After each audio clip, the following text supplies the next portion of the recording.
I had transmigrated into the role of the Sterling family's good-for-nothing live-in son-in-law. I was currently crouching on the floor, polishing my mother-in-law's heels, while enduring the icy glare of my estranged wife, Victoria Sterling. "Jack, this low-class work is all you're good for," my mother-in-law, Eleanor, sneered, the toy poodle in her arms yapping frantically at me. Just as I was about to snap, a sharp electronic chime rang in my brain, mind-reading system bound. The next second, while Eleanor's imperious voice still echoed in my ears, I heard a completely different voice. "Oh my God, these are limited edition Louboutins. This idiot has hands like heavy stones. I hope he doesn't scuff the leather. Also, his butt looks surprisingly firm today. Wait, no. I'm a classy socialite. Stay elegant." My hand trembled, and I nearly smeared shoe polish on her ankle. Immediately after, a pair of long, perfect legs stopped in front of me. Victoria looked down at me from her height, her voice cold as dry ice. "Sign these divorce papers, take the $1 million check, and get out." However, the voice in her heart screamed, reject me. Please reject me. If we actually divorce, Grandpa will break my legs. He's not wearing his glasses today. Why does he look like a chaotic, good anime protagonist? Drool. The pen in my hand suddenly stopped shaking. Did this whole family have loose screws? I looked up and slowly took off the thick black frames that had been sealing away my looks. Without the glasses, even I felt like a stranger to this handsome face. Victoria clearly froze. A crack appeared in her mask of indifference. Holy crap. He's hot. This is too close. I'm running out of oxygen. Why is he looking at me like that? Is he trying to use a honey trap? Damn it, I think it's working. The corner of my mouth hooked up imperceptibly. I leaned in close to her, lowering my voice. "Wifey, do you really want me to get out?" She stiffened like a cat whose tail had been stepped on and took a sharp step back. "Do not call me wifey." An unnatural blush rose on her cheeks, though her mouth remained tough. "Jack, don't push your luck." Just then, heavy footsteps echoed from the foyer. My father-in-law, Robert Sterling, had returned. Wearing a bespoke suit, he looked authoritative without even trying, his presence filling the room as he swept a glance over me. "Jack, you idle around the house all day doing nothing. Have you no dignity?" But what I heard was, it's over. I cannot beat Starscourge Radon in Elden Ring. It's driving me crazy. If I don't clear this boss, I won't sleep tonight. This kid looks bored. Maybe he games?" I stood up and dusted off my knees. "Dad, are you stuck at Redmane Castle?" Robert's expression shifted instantly. "Actually, rolling doesn't work against Radon's gravity wave.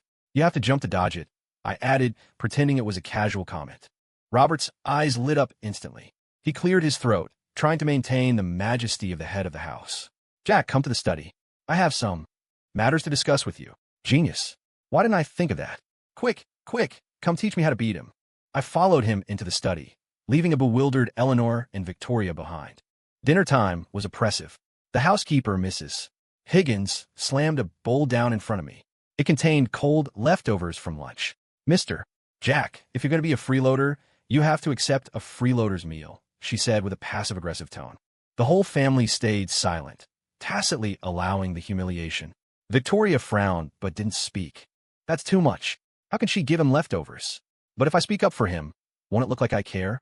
No, I have to maintain my Ice Queen persona. I looked at the bowl of cold rice, my stomach churning. The memories of my previous life as a corporate drone mixed with the original body's suppressed grievances and anger shot to the top of my head. I stood up abruptly and flipped the table. Crash, dishes, food, and fine china shattered all over the floor.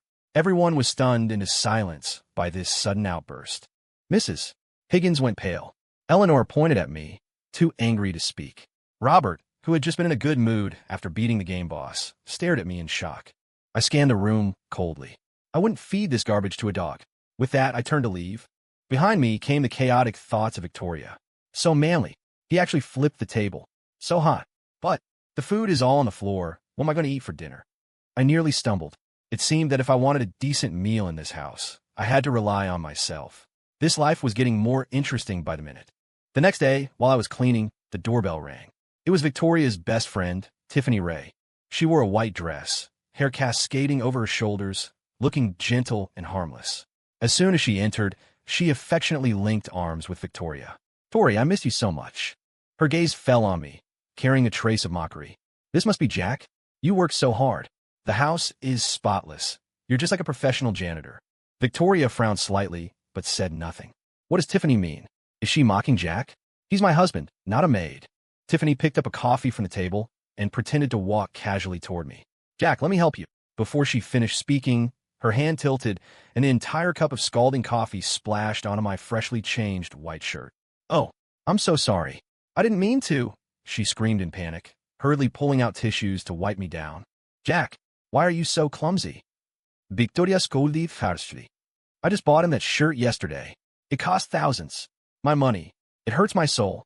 I didn't move, letting Tiffany wipe my chest frantically, because I heard her true inner voice. Humph, a loser wearing such nice clothes. I'm going to slip my diamond earring into your pocket right now. Let's see how you explain this. Her movements were subtle. She slid a sparkling earring into my shirt pocket underneath the tissue. Once done, she stepped back, feigning remorse. I'm really sorry. I ruined your clothes. I smiled. It's fine. It's just a shirt. During the lunch break, Tiffany's performance began. She suddenly jumped up from the sofa, patting her body in panic. My earring. My diamond earring is gone. Her voice was shrill enough for the entire villa to hear. My mom gave that to me for my birthday. It's worth $50,000. Eleanor immediately rushed down from upstairs. What happened? Is there a thief in the house? Tiffany's eyes darted meaningfully toward me. The only person I've been near today is an outsider. Eleanor understood immediately. She rushed up to me, pointing a finger at my nose. Jack, did you steal Tiffany's earring? You dirty-handed thief. The Sterling family is cursed to have recruited trash like you. I knew this kid was no good. Search him, send him to jail, and then Victoria can finally divorce him. Victoria's face was grim, but she didn't jump to conclusions. Could it be him? He had so much backbone this morning. Surely he wouldn't do something like this. Mom, don't rush. Maybe it fell somewhere, she tried to reason. What is there to look for? It's definitely on him. Eleanor moved to search my pockets. I took a step back, dodging her hand. Under everyone's gaze, I smiled calmly. Mother-in-law, don't get so excited. Maybe I didn't take it. I pointed to the corner where the toy poodle was chewing on something. I think I just saw Bean with something shiny in his mouth. Everyone's eyes instantly shifted to the dog. Eleanor was skeptical. Nonsense. Why would the dog have an earring? I shrugged and said nothing. Earlier, when Tiffany pretended to wipe my shirt, I had taken advantage of her distraction to smear a bit of meat crumb on the earring and flicked it into the dog bed. Tiffany's face turned green. Impossible. I definitely put it in his pocket. This dog. Victoria reacted first, walking quickly to the dog bed. A moment later, she held up an earring that glinted in the light. Found it. The room went silent. Eleanor's face turned red, then white, utterly embarrassed. I walked over slowly and delivered the final blow. Miss Ray, it seems your earring was inlaid with bone. No wonder our Bean likes it so much. You. Tiffany trembled with rage, but couldn't retort. Victoria glanced at me coldly. You got lucky. But the bullet comments in her mind were going crazy. Scared me to death. Thank God it wasn't hubby. I mean Jack. He just likes to act cool. But that smile just now was actually kind of cute. Watching Tiffany's twisted expression gave me immense satisfaction. Trying to play mind games with me? Sorry, your level is too low. You're reading the wrong script. A few days later, the Sterling family welcomed a VIP guest. Victoria's white moonlight, her first love and returning elite, Julian Blackwood. To welcome him, the Sterling estate was decorated with lights and festoons like it was Christmas. A rented Porsche pulled up to the villa entrance. Julian, dressed in a tailored suit, stepped out with an air of dashing elegance. The whole family went out to greet him, except me. Eleanor had ordered me to carry the guest's luggage. Jack, make it snappy. Don't embarrass the family. Eleanor shrieked from behind me. I hauled 2 large suitcases like a bellboy. Julian's gaze lingered on me for a second, filled with undisguised contempt. In the living room, Julian became the absolute center of attention. He produced an exquisite velvet box and handed it to Victoria. Tori, long time no see. I picked this out especially for you. The box opened to reveal a necklace encrusted with diamond chips, blinding under the lights. Wow, so beautiful, Eleanor exclaimed immediately. This must cost over $100,000, right? Julian smiled reservedly. As long as Tori likes it, no price is too high. Then, he pivoted and looked at me. I wonder what kind of gifts Mr. Sterling usually gives Tori? I'm sure they must be more thoughtful than mine. The whole family's gaze focused on me, full of mockery. Everyone knew that as a kept husband, I couldn't even afford street stall goods. What can a freeloader give? Himself? That was Eleanor's inner voice. This style is so tacky, like something a nouveau riche would wear. Will I get a rash? But since Julian gave it, I guess I have to accept it. That was victorious. She eventually accepted the necklace, offering Julian a polite smile. Thank you, Julian. Listening to Julian's inner thoughts, I almost laughed out loud. Hurry up and hook these idiots. Get their investment money to pay off my gambling debts, or my hand are getting chopped off. Good thing this fake from the knockoff market is shiny enough. Hope the plating doesn't rub off. At the dinner banquet, Julian waxed poetic about his glorious career on Wall Street, painting himself as a financial titan who moved markets with a wave of his hand. In between boasts, he constantly belittled me, implying I was a parasite on society and the shame of the Sterling family. My father-in-law, Robert, nodded along, clearly bamboozled. Jack, why are you just standing there? Pour monsieur. Black with some wine. Eleanor started ordering me around again. It's your honor to serve the future son-in-law of the Sterling family. Letting this trash, Sir Julian, gives him some purpose. I picked up the red wine bottle and walked slowly to Julian. He sat with his legs crossed, looking at me smugly. I leaned in to pour, and my wrist accidentally twitched. Splash! Half the bottle of red wine landed precisely on his Italian haute couture white suit. You motherf! Julian exploded in rage, a curse slipping out, but he immediately realized his loss of composure and choked it back, his face turning liver red. Oh no, I'm so sorry. I mimicked Tiffany's tone from earlier, looking panicked. Mr. Blackwood, why is your high-end suit shrinking as soon as it touches water? It looks a bit like a wish. Kolnknokoff. Everyone saw that the part of his white suit soaked in wine had visibly shrunk and warped, the texture turning rough like cheap fabric. Julian's face cycled through colors as he forced an explanation. This is the latest tech fabric. It automatically contracts and shapes itself when wet. The room fell dead silent. The air was thick with awkwardness and suppressed laughter. I glanced at Victoria and found she was looking at Julian and me with interest. Her mental bullet screen had exploded. Fight! Fight! I want drama. Good job, Jack. I've been sick of this poser for ages. I withdrew my gaze, sneering internally. This was just the appetizer. The real show was yet to come. Grandfather Sterling's 70th birthday was a major event in Los Angeles high society. The banquet was held at the most luxurious hotel downtown, packed with celebrities. As the prospective grandson-in-law, Julian stole the spotlight. In front of all the guests, he presented a heavy gift, a painting, Sound of Pines on a Mountain Path, allegedly by the legendary Chinese master Tang Yin. Gasps filled the room. Eleanor and Robert beamed, as if seeing the Sterling family's glorious ascent. When it was my turn, I took out a plain envelope. Grandpa, this is a health regimen I wrote out by hand for you. I wish you long life and health. As soon as the words fell, the hall erupted in laughter. That's hilarious. A piece of paper. Is the Sterling family's son-in-law here for stand-up comedy? How embarrassing. Eleanor's face turned black as the bottom of a pot. She rushed over, trying to snatch the envelope, but I dodged. Jack, are you trying to humiliate us on purpose? Flustered and angry, she shoved me hard in front of everyone. I stumbled, my body falling backward uncontrollably. Behind me, Tiffany's eyes flashed with malice. Seeming to help, she secretly kneed me in the back. I crashed directly into the display stand holding the birthday gifts. Crash! A crisp shattering sound rang out. A priceless Qing Dynasty blue and white porcelain vase lay in pieces. The hall went instantly quiet. Everyone looked at the shards on the floor in horror, then at me. Shattered pieces bring peace, I said, actually managing a smile. Jack, you're crazy. Robert reacted first, shaking with rage. That was Grandpa's favorite vase. It's worth millions. Julian and Tiffany immediately jumped in, pointing fingers. He did it on purpose. He held a grudge and broke the vase to spite the family. Tiffany screeched, Uncle Robert, you can't keep a man like this. He'll destroy the family. Julian declared righteously. My in-laws were furious, pointing at me and roaring, Kneel! Apologize to Grandpa. In that moment, all the accusations, curses, and contempt flooded toward me like a tide. I didn't look at them. I just stared dead at Victoria. I wanted to see what my wife would do. She stood in the crowd, face pale, lips pressed tight. Under the immense pressure of the family and the gaze of every guest, she finally spoke. Her voice was cold as ice. Jack, apologize. I heard the struggle and screaming in her heart. Hubby, don't kneel. Please don't kneel. That was Grandpa's favorite vase. Even I can't protect you. Wado Ido, Wado Ido. But what she said out loud were the two words that hurt the most.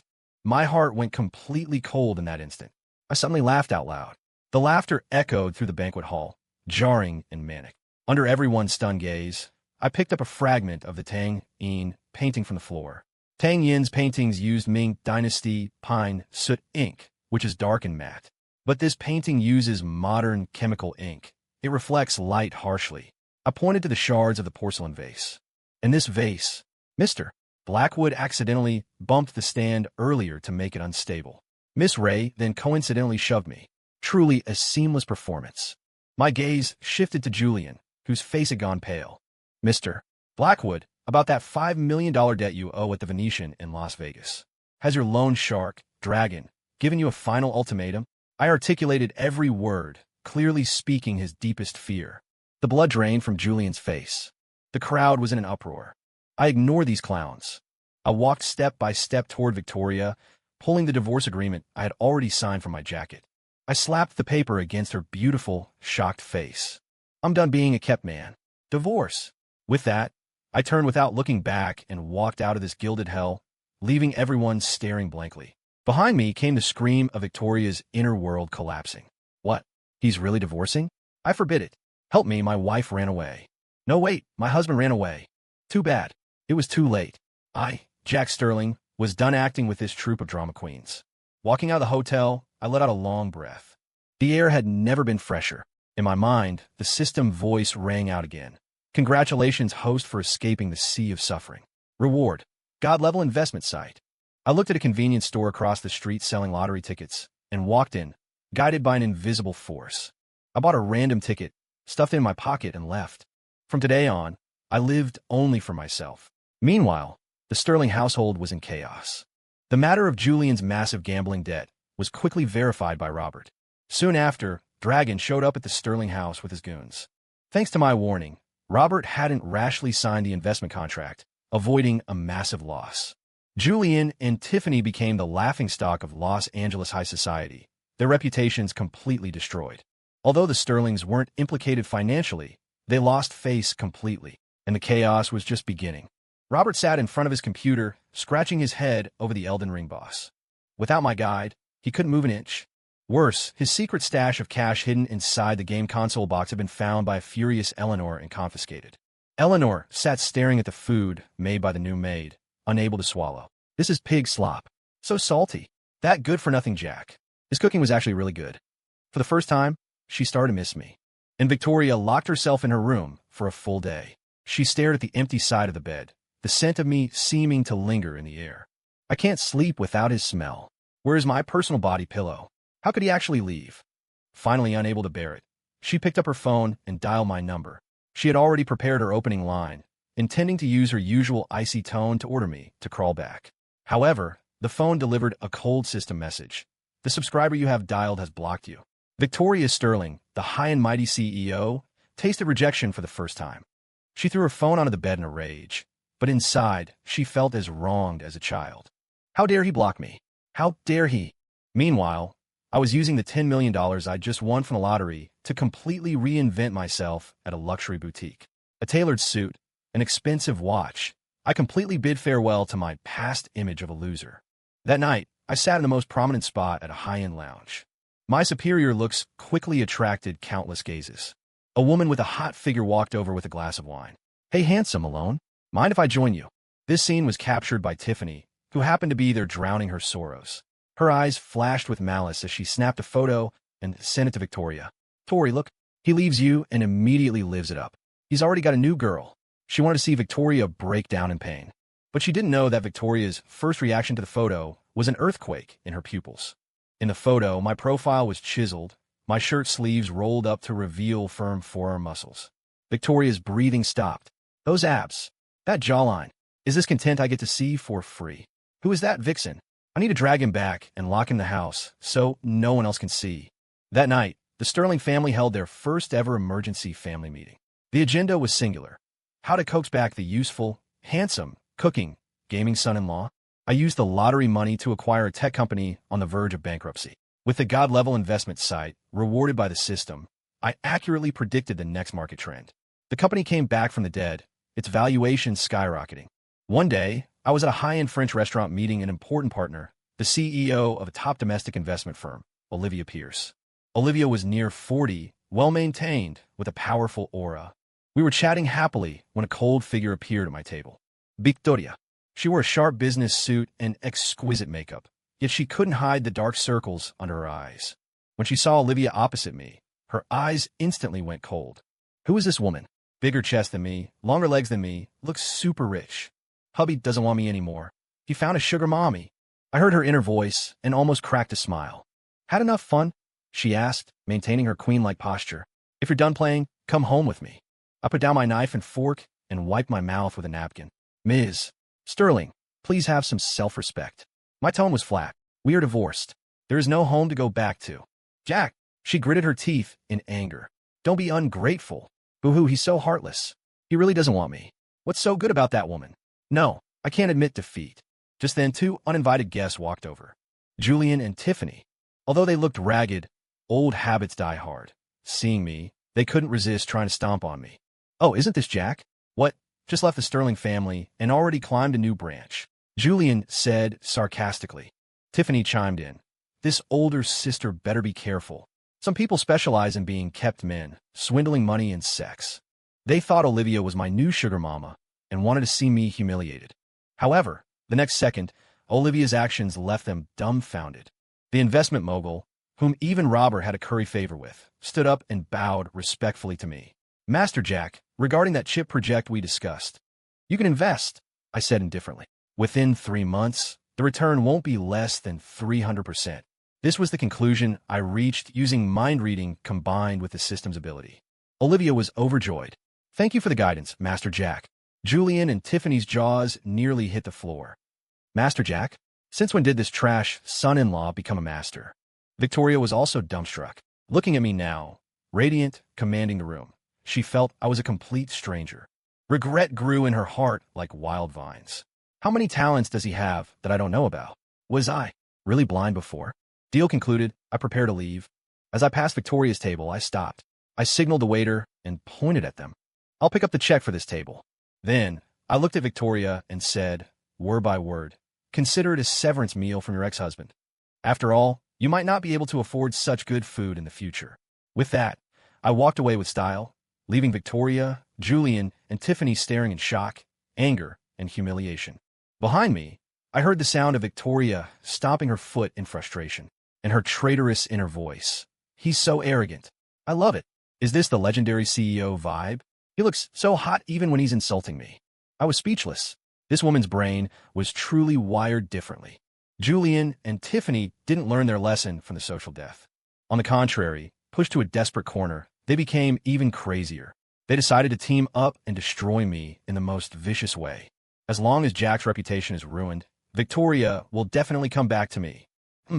Although Jack is handsome now, for the money, I'll have to sacrifice my body. I was in the next booth, hearing their conspiracy clearly through mind reading. A honey trap. They would drug my drink, put Tiffany in my bed, and call reporters to catch us in the act. Truly a cliché and venomous plan. I decided to beat them at their own game. I pretended to drink the spiked wine and soon passed out on the sofa. Julian helped me into a hotel room. Everything went according to their script. Tiffany soon snuck into the room. Seeing me unconscious, greed and jealousy flashed in her eyes. She took off her coat, wearing only lingerie, and walked slowly toward me. She was ready to strike a provocative pose, waiting for the reporters to burst in. However, just as her hand was about to touch me, bang, the room door was kicked open. It wasn't reporters who rushed in.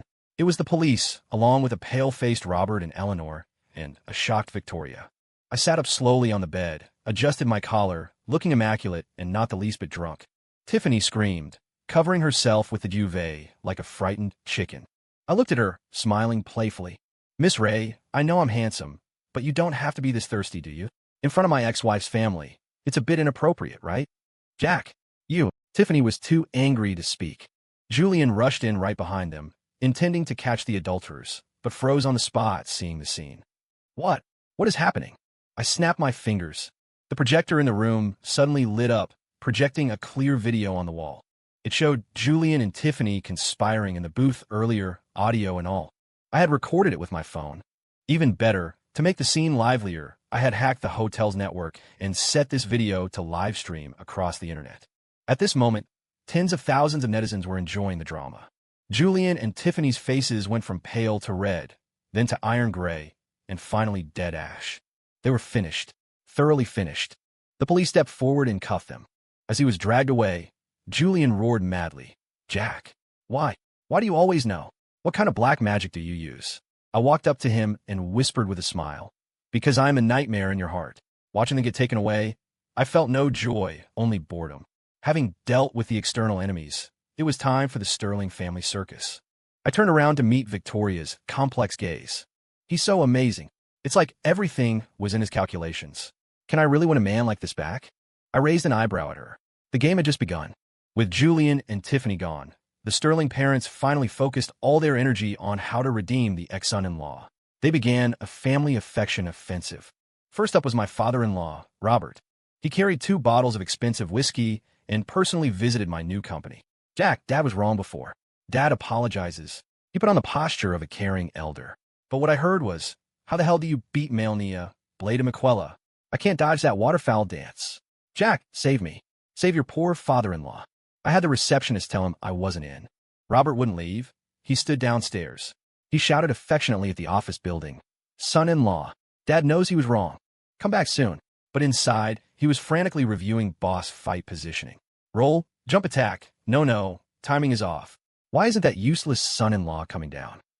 I got annoyed listening to it, so I used a megaphone through the office window, run away for the first flurry, dodge into her for the second. Robert down on the street shook as if struck by lightning. He looked up toward my office, excited as a 200-pound child, and bowed deeply to the building. "Big bro. Thank you, big bro." The security guards downstairs were dumbfounded. With the father-in-law handled, mother-in-law Eleanor arrived. She carried a thermos containing her handmade love soup. "Jack, Mom made this soup especially for you. Taste it. It's good for your health." She forced a smile that looked like a crumpled chrysanthemum. But the voice in her heart betrayed her. "This soup is pitch black. Will it kill him? For my daughter's happiness. And to eat his cooking again, I'm risking it." I looked at the suspicious liquid and rejected it without hesitation. "Mother-in-law, I appreciate the thought, but I have a weak stomach. I can't handle outside food." Plan A failed, so Eleanor tried Plan B. She pulled out photos of several heiresses. "Jack, look, you're a successful man now. You can't be single forever. Mom found some nice girls for you. See which one you like." This reverse psychology was too low level. I listened to her inner voice. "Don't actually like them. These hussies aren't half as good as my Tory. If you dare pick one, I'll cry right here." I deliberately picked up a photo and examined it. "This one's not bad. Long legs." Eleanor's face instantly collapsed. Just then, Victoria arrived like a whirlwind. Seeing her parents calling me big bro downstairs and acting out a soap opera at the front desk, her pretty face flushed red with anger. "Dad, Mom, where is your dignity? To get my ex-husband back, you've lost all shame, but if they aren't this desperate, maybe hubby really won't come back." She took a deep breath, as if making a major decision. She walked up to me, but before she could speak, her legs went weak, and she collapsed straight toward me. I feel so dizzy." I caught her quickly, smelling a faint scent of alcohol. Faking illness while drunk? What talent. Looking at this family of comedians, half my anger dissipated. But I decided to play along a bit longer. I scooped Victoria up in a Princess Carrie and whispered in her ear, "Let's go. I'll take you to the hospital." The woman in my arms stiffened, her heart pounding like thunder. "He's holding me. It's a Princess Carrie. Aya, I'm gonna faint from happiness." I sighed. Why was this redemption arc turning into a sitcom? Victoria's path to winning me back was both cringe and hardcore. She probably Googled 100 ways to win back an ex-husband and used every single one. During a meeting, a massive roar came from outside the window. A helicopter hovered in midair, trailing a giant red banner. It read, "Jack, you are the cream in my coffee. Without you, I'm just bitter." Everyone in the company was glued to the windows. I was so embarrassed I could have dug a 3-bedroom apartment out of the floor with my toes. I heard Victoria's inner scream from inside the chopper. "Aya, kill me now." Which brain-dead secretary wrote this copy? I'm docking her pay. This is so embarrassing. Does Jack think I'm an idiot?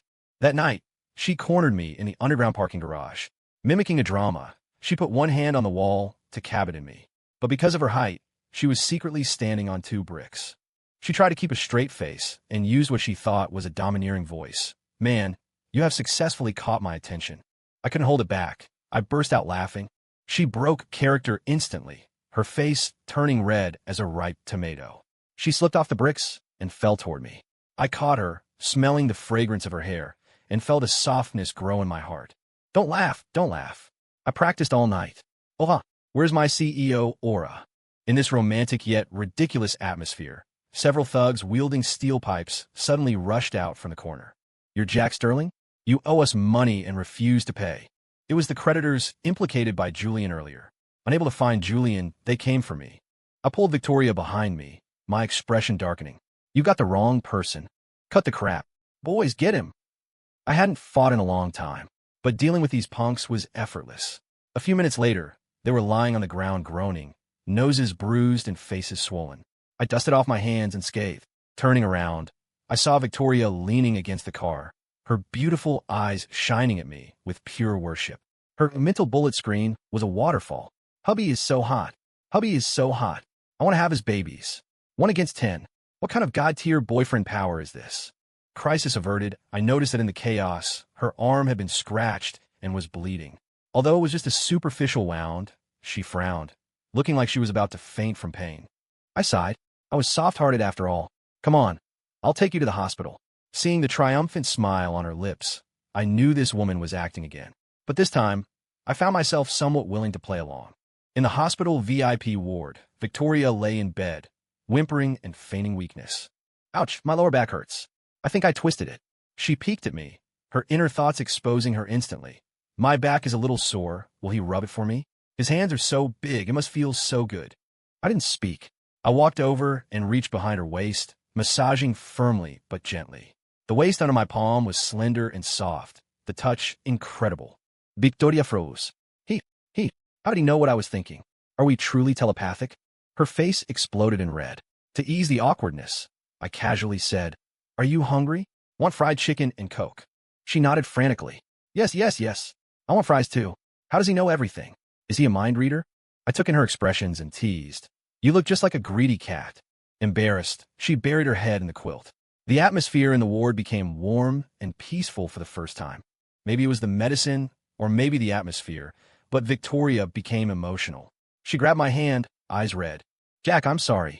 This was the first time she had apologized to me so sincerely. I was wrong before. I was stupid. I always said the opposite of what I meant. I was afraid you only married me for money. I was jealous that you were better looking than me. I didn't know how to be with you. She rambled on, eventually starting to cry. This time, her spoken words and her inner monologue were perfectly synchronized for the first time. I really like you.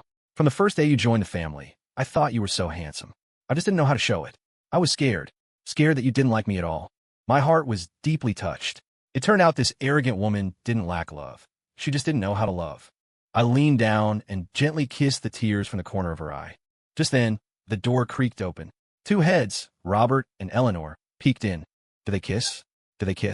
Should we run in and push their heads together? Push what? Don't scare my son-in-law. Let him make the move. I yanked the door open. Mom, Dad, stop listening. Come in. 2 old faces turned beet red, wishing the floor would swallow them. A massive family embarrassment. But this time, the air wasn't filled with awkwardness, but a long-lost warmth called home. Looking at the shy and happy Victoria on the bed, I knew the ice was finally broken. Just as our relationship thawed, the final trouble came knocking. Julian somehow had escaped custody. Partnering with a top-tier hacker, he launched a desperate attack on the Sterling Group's internal systems, locking all core data and demanding $1 billion in ransom. The Sterling Group was paralyzed instantly. The board of directors was in chaos, demanding Victoria resign and take the blame. At the critical moment, I appeared at the board meeting as Victoria's special advisor. I sat directly at the head of the table, while Victoria stood behind me like a secretary, serving me tea.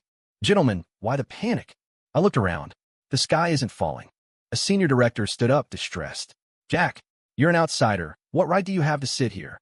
The company is finished. I smiled because I heard his thoughts. Great, Victoria is dead this time. I've already contacted the competition. Once the stock crashes, I'll make a fortune shorting it. I publicly played an audio file. Inside was the recording of this director conspiring with a rival company. Director Wong, I tapped the table. Will you roll out yourself, or should I have security escort you? Director Wong turned pale and slumped into his chair. With the traitor dealt with, I started handling the external attack. Julian's hacker skills were superb, but my system was god tier. I didn't even need to touch a keyboard. I just listened to the real-time battle report from Julian's mind. Boss, they're tracing the IP. What do we do? Don't panic. Initiate Plan B. Reverse plant the Trojan using the backup server. I relayed these steps verbatim to the Sterling tech team. A thrilling cyber war turned into a one-sided slaughter under my prophetic command. 30 minutes later, the police locked onto the secret hideout of Julian and the hacker. When they kicked in the door, the two were still celebrating their masterpiece. Julian was pinned to the ground. Watching the live feed of me calmly directing everything, he let out a despairing roar. Jack, why? Why do you always know? Are you human or ghost? You know black magic. I smiled faintly at the camera. I don't know magic, but I am a nightmare in your heart. Crisis averted. At the Sterling group celebration party, Victoria walked up to me in front of everyone. She stood on tiptoes and kissed me aggressively. The crowd went wild. I announced that Jack and I are remarrying immediately. She pulled a black card from her bag and stuffed it into my hand. My entire fortune is yours to manage from now on. I looked at her shining eyes and heard the crazy screaming in her heart. Praise me. Tell me you love me. Is my domineering female CEO persona cool or what? I smiled and held her hand. This time, I wouldn't let go. My remarriage ceremony to Victoria was 100 times grander than the first. The biggest names in Los Angeles attended. Victoria wore a snow-white wedding dress, holding my arm with a dignified smile. But what I heard was, which victory lingerie should I wear tonight? Black lace or red straps? Such a dilemma. I almost couldn't keep a straight face. When taking vows, the priest asked if I was willing to take Victoria as my wife. I looked at her and nodded solemnly. Ido. I was willing to tolerate her saying one thing and meaning another, and to protect her innocent cuteness. During the ring exchange, father-in-law Robert pulled me aside and secretly stuffed a bank card into my hand. Son-in-law, this is my private stash. The password is your birthday. Carrying me in games depends on you now. Mother-in-law Eleanor held my hand, her eyes red. Jack, from now on, you call the shots in the Sterling family. If anyone dares bully you, Mom won't stand for it. I'll bite them. Looking at this dramatic scene, my heart felt warm. Life after marriage was noisy and heartwarming. My status in the family had achieved a shocking reversal, leaping from the bottom of the food chain to become the family favorite. Every day, my greatest pleasure was sitting in the garden of the mansion, wearing headphones, pretending to listen to music, but actually enjoying an endless family sitcom. My mutual fund went up again today. Got to show off to old Robert tonight and piss him off. I really want that new game skin. How do I buy it without the old lady finding my stash?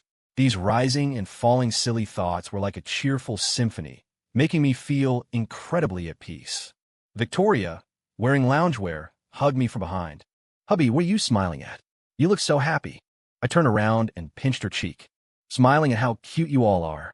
Her face went red instantly, eyes dodging, but her mouth remained stubborn. Ooh, who's cute? Don't laugh. But the voice in her heart was sickeningly sweet. Help, he's flirting again. How is he getting better at this? I must claim him tonight. Must. I looked at this woman who said one thing, but meant another, listening to the wild call in her heart, and couldn't help but sigh. This life as a wealthy live-in son-in-law. It was a bit hard on the ears, but it was truly delicious. Story complete.